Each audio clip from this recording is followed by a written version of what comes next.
আন্তর্জাতিক অর্থনীতির সংকটকালে এই বাজেট পরিমিত, বাস্তবসম্মত,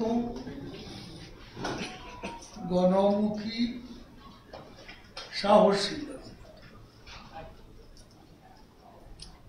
আমাদের নির্বাচনী ইশতেহার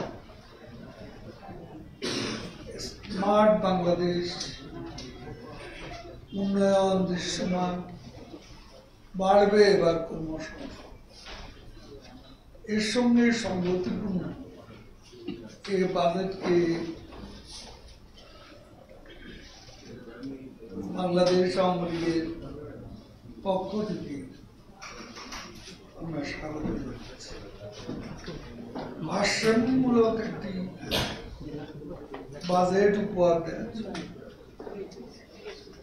গণপ্রজাতন্ত্রী বাংলাদেশ সরকারের মাননীয় প্রধানমন্ত্রী বঙ্গবন্ধু কন্যা দেশরত্ন শেখ হাসিনা এবং মাননীয় অর্থমন্ত্রী আবুল হাসান মাহমুদ আলী কে আমরা ধন্যবাদ জ্ঞাপন করছি। আন্তর্জাতিক ও অভ্যন্তরীণ সংকটকালেও সফল রাষ্ট্রনায়ক জননেত্রী শেখ হাসিনার নেতৃত্বে গত ১.৫ দশকে বাংলাদেশ একটি দ্রুত বর্ধনশীল অর্থনৈতিক শক্তি হিসেবে বিশ্ব দরবারে মর্যাদা লাভ করেছে। বাংলাদেশ এখন বিশ্বের ৩৩তম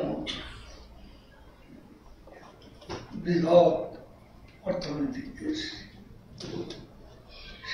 অর্থনৈতিক সামাজিক অগ্রগতির ফলে জীবন মান এই দেশে দিন দিন উন্নত করছে। বাংলাদেশ এখন শুধু ডালে ভাতে নয়, পুষ্টি উৎপাদনেও স্বয়ংসম্পূর্ণ এই দেশ এগিয়ে যাচ্ছে সামাজিক অর্থনৈতিক সূচকে। এ সময়ে মোট দেশজ উৎপাদন গড়ে ৬.৭% বৃদ্ধি পেয়েছে। সারা দুনিয়ার উচ্চতম প্রবৃদ্ধি অর্জনকারী দেশের মধ্যে বাংলাদেশ অন্যতম। এই অর্থনৈতিক প্রবৃদ্ধির সুফল আমাদের সবার মধ্যে পৌঁছে দিয়েছে, যার ফলে দ্রুততম সময়ের মধ্যে দারিদ্র কমেছে। ২০০৫ সালে বিএনপি জামাত সরকার দেশের ৪০% বেশি মানুষকে দারিদ্র সীমার মধ্যে রেখে গিয়েছিল।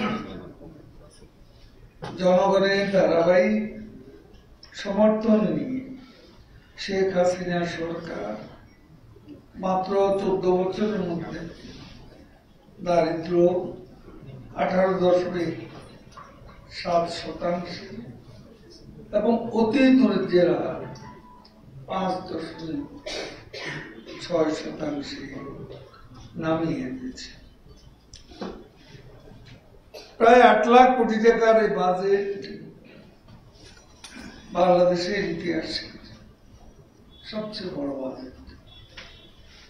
বিগত বছরগুলোতে প্রতি বছর এই বাজেটের আকার ১২ থেকে ১৪% হারে বৃদ্ধি পেয়েছে। মূল্যস্ফীতি নিয়ন্ত্রণের উদ্দেশ্যে অর্থনৈতিক প্রবৃদ্ধি ব্যাঘাত না ঘটে কিছুটা কৃচ্ছ সাধন বিগত অর্থ বছরের তুলনায় এবছরের বাজেট মাত্র 4.6% বৃদ্ধি পেয়েছে।